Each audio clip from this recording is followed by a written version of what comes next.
Hello friends, इस शुभम कुमार और आज की इस वीडियो में आपसे बात करूंगा कि बैंकर्स क्या होते हैं और इनका काम क्या होता है। तो बहुत सारे लोगों ने मुझसे क्वेश्चन पूछा कि बैंकर्स क्या होते हैं, कैसे इनका काम होता है, तो फटाफट से मैंने सोचा इसके लिए एक वीडियो बनाई जाए। तो अगर आप जानना चाहते हैं कि बैंकर्स क्या होते हैं, इनका काम क्या होता है, तो इस वीडियो को लास्ट तक देखिए। तो चलिए फटाफट से शुरू करते हैं बैंकर्स। आप लोगों ने काफ़ी लोगों ने जब ट्रेन वगैरह में ट्रैवल वगैरह करा होगा तो ये बात ज़रूर देखी होगी। कभी कभार आपकी जो ट्रेन में जो मेन लोको होता है, जो सबसे आगे होता है, उसके साथ साथ पीछे भी एक लोको अटैच कर दिया जाता है ट्रेन को चलाने के लिए। आप सोचते होंगे ये क्यों किया जाता है? तो ये किया जाता है जब या तो ट्रेन को किसी अप ग्रेडियंट या डाउन ग्रेडियंट की ओर बढ़ना हो। अप ग्रेडियंट बोले तो एक हल्की सी चढ़ाई या हल्का सा ढलान। क्यों? क्या जो सामने वाला लोग है वो इस काबिल नहीं है कि वो ट्रेन को अकेले लेके चल सके? बिल्कुल ठीक बात। या तो वो इस काबिल नहीं है, या एक वजह और होती है जो आप शायद नहीं सोच पाएंगे। वो वजह ये होती है कि एक अप ग्रेडियंट हमेशा अप ग्रेडियंट नहीं रहेगा, कभी ना कभी तो वो डाउन ग्रेडियंट भी बनेगा। आप समझ सकते हैं मैं क्या कहना चाह रहा हूँ? जैसे अब यहाँ से ट्रेन चढ़ना शुरू हुई तो एक पॉइंट के बाद एक ऐसा आएगा पॉइंट जब वो नीचे आना शुरू होगी। आप सोचिए कि जो मेन लोको है जब वो अपग्रेडिंग करेगा तो वो अपनी ज्यादा पावर लगाएगा, नॉचअप ज्यादा तेजी से करेगा।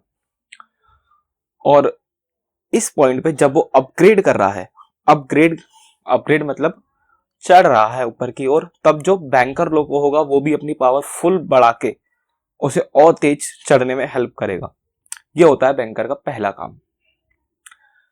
अब देखिए कि जब वो डाउन ग्रेडियंट की ओर बढ़ेगा, मैंने आपको बताया ना एक पीक पॉइंट होता है, पीक पॉइंट के बाद उसे फॉल करना है ग्रेडियंट को। तो जैसे जैसे हमारा फ्लाईओवर होता है यूजुअली कि फ्लाईओवर है, फ्लाईओवर चढ़ता है, फिर थोड़ा चाहे वो सीधा चलता है या नहीं चलता, और उसके बाद वो नीचे उतर जाता है। सेम ऐसे ग्रेडियंट के केस में होता है कि पहले वो चढ़ेगा, उसके एक पीक पॉइंट पे आएगा, अब मे बी वहां पे स्टेबल हो या ना हो, उसके बाद वो डाउन ग्रेड की ओर बढ़ जाएगा। तो जैसे जैसे एक लो को चढ़ना शुरू करता है, अपग्रेड करना शुरू करता है, तो लोको की नॉचअप पावर काफी बढ़ जाती है क्योंकि उसके ऊपर लोड बहुत बढ़ जाता है, वो आगे बढ़ना शुरू करता है। साथ ही साथ जो बैंकर लोको है वो उसके साथ अटैच हो जाता है और यहाँ से वो भी उसको चढ़ने में हेल्प करता है। रीजन क्या होता है? क्योंकि अब देखिए जैसे लोको जब नॉचअप कर रहा है बहुत ज्यादा पावर के साथ, तो जो कोचेस हैं वो ग्रेविटी काम करना शुरू कर देती है, और ग्रेविटी की वजह से ग्रेविटी जो कोचेस हैं उन पे तो किसी का जोर नहीं है, तो वो उन्हें पीछे की ओर खींचती है। अगर यहाँ पे बैंकर ना हो, अगर यहाँ बैंकर लोको ना हो, तो कोचेस और लोको डीकपल भी हो सकते हैं, वो बीच में से फट भी सकते हैं। ऐसा भी हो सकता है कि बीच में से टूट के आधे कोच इधर और थोड़े बहुत चले जा सकते हैं। तो यहाँ बैंकर लोको को दोनों काम करने होते हैं। बैंकर लोको अपना एक तो नॉचअप भी करता है बैंकर लोको, प्लस उनको ब्रेक भी लेके चलना पड़ता है ट्रेन को, ब्रेक करके भी मतलब ब्रेक पावर को अप्लाई करते हुए भी, कि ऐसा ना हो कि लोको और कोचेस डीकपल हो जाए। सो गाइस, इतनी ये बात थी। इसके बाद जब जैसे मैंने आपको बताया कि एक पीक पॉइंट आ जाता है, पीक पॉइंट के बाद उसे गिरना है, तो जैसे वो डाउन की ओर बढ़ता है और नीचे फॉल करना शुरू करता है, तो जो मेन लोको है, अब ध्यान से सुनिए, यहां से स्टोरी सारी मेन शुरू होती है। जो मेन लोको है वो ब्रेक लगाना शुरू कर देगा। यस, मेन लोको ब्रेक लगाना शुरू कर, जैसे आप होते नहीं, जैसे कभी कभी हम ढलान की ओर भागते हैं तो अपने आप भागना शुरू कर देते हैं, यही सेम होता है। जितना ज्यादा मास होगा उतनी ज्यादा ग्रेविटी उस पर काम करेगी। तो लोको और वो काफी भारी होते हैं, तो कोचिस का वेट आना शुरू हो जाता है लोको के ऊपर। अब उल्टा हो रहा है, अब कोचिस का वेट लोको पे आना शुरू हो जाता है, वो आगे की ओर भागने लगता है, तो पूरी ट्रेन को ब्रेक लगा के चला जाता है। अब ट्रेन क्योंकि बहुत लंबी है, तो ऐसा तो हो नहीं सकता कि एक ही साथ वो अपग्रेड हो और डाउनग्रेड भी पहुंच जाए। तो जब कुछ ट्रेन डाउनग्रेड हो रही होगी तो कुछ ट्रेन अपग्रेड भी हो रही होगी, तो सोचिए। तो यहां पे बैंकर लोको क्या करेगा कि जो मेन लोको है वो तो ब्रेक यूज करेगा क्योंकि वो डाउनग्रेड में है, और जो बैंकर लोको है वो अभी भी नॉचअप करता रहेगा, वो अभी भी फुल पावर से आगे ट्रेन को धकेलेगा। क्यों? क्योंकि अभी भी आधी ट्रेन चढ़नी है, इस तरह से वो चढ़ेगी। ठीक है।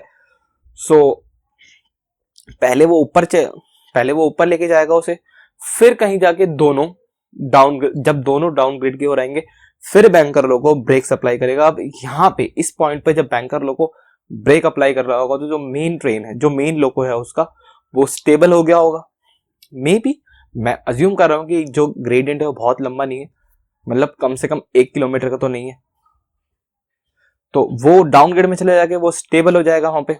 अब वहां लो को नॉर्मल हो जाएगा और जो बैंकर लोग का है वो ब्रेक अप्लाई करते हुए आगे बढ़ेगा।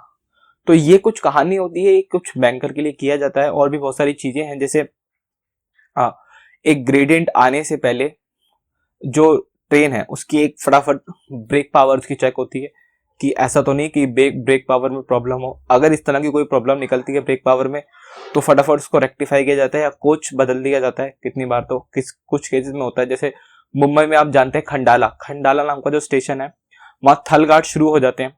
और थल घाट्स आई थिंक भोर घाट्स, हाँ भोर घाट शुरू हो जाते हैं। भोर घाट्स क्या वो ग्रेडियंट पॉइंट है, उसके बाद ग्रेडियंट है अप एंड डाउन। खंडाला एकदम स्टेबल पॉइंट पे आता है, तो वहां पे सारी चीजें चेक होती हैं। वहां पे सारी चीजें इनकी चेक होती हैं। क्यों? क्योंकि इनके अगर एक कोच में एक ब्रेक पावर में प्रॉब्लम निकली तो वो पूरी ट्रेन को डीकपल कर सकता है, ठीक है। और बैंकिंग लोगों को होना बहुत जरूरी है। तो आई थिंक आपको समझ आ गया होगा कि बैंकिंग लोगों का क्या मतलब होता है, क्यों उसको अटैच किया जाता है। तो थैंक यू फ्रेंड्स, आज की इस वीडियो में इतना ही। अगर आप चाहते हैं इस तरह की और वीडियो आपके लेके आता रहूं तो हमारी वीडियो को लाइक शेयर सब्सक्राइब चैनल को बिल्कुल करना ना भूलें। और आप चाहते हैं इस तरह की मैं और वीडियो लाऊं तो आप हमारे चैनल को नीचे रेड बटन दबा के सब्सक्राइब कर सकते हैं। Thank you friends.